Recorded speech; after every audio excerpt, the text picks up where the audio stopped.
Islands are physically diverse habitats, and they permit population isolation. And so they are often showcases of speciation. Some of our rarest species are found only on certain islands. So the evolution of many diverse species from a common ancestor is called adaptive radiation.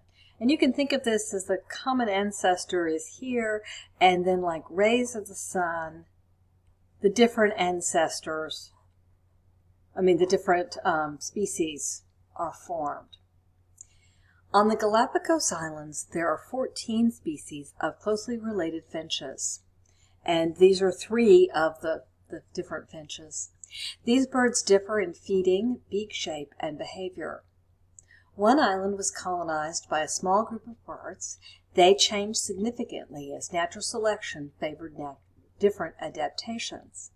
Later, some of these birds moved to another island with a different habitat, and natural selected the pressures. After many generations, some of these birds moved back near the first group, and they may coexist with them even if the reproductive barriers are kept in place. So that's how Galapagos got 14 different species of finches, and they're very similar to each other. We've done long-term field studies to document evolution in Darwin's finches, and this is some of the data that was collected by Peter and Rosemary Grant. They measured the beaks, which is an inheritable trait, of all the ground finches on one of the small islands on the Galapagos.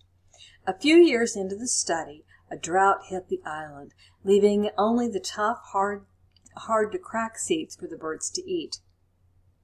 Only 15% of the adult birds survived the drought.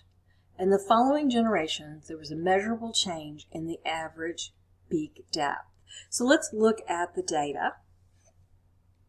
We have the June 1976 data, the abundance of seeds. And it looks like there are many seeds, and they aren't terribly tough. They're on the scale that they made, it's about a 7. But in the year of the drought, the abundance of seeds is much less, and the seeds are much tougher. So actually, I was reading the wrong scale. This is the abundance of seed scale. This is the toughness scale. So the toughness is about a little above 6, and here the toughness is almost 4. So what happened? This is the seeds. This is what happened to the seeds. Let's look and see what happened to the birds. Before the drought, the average beak depth was below 9.5. And after the drought, it's almost at 10 millimeters. So there's been a substantive change in the beak depth. And this is a form of microevolution.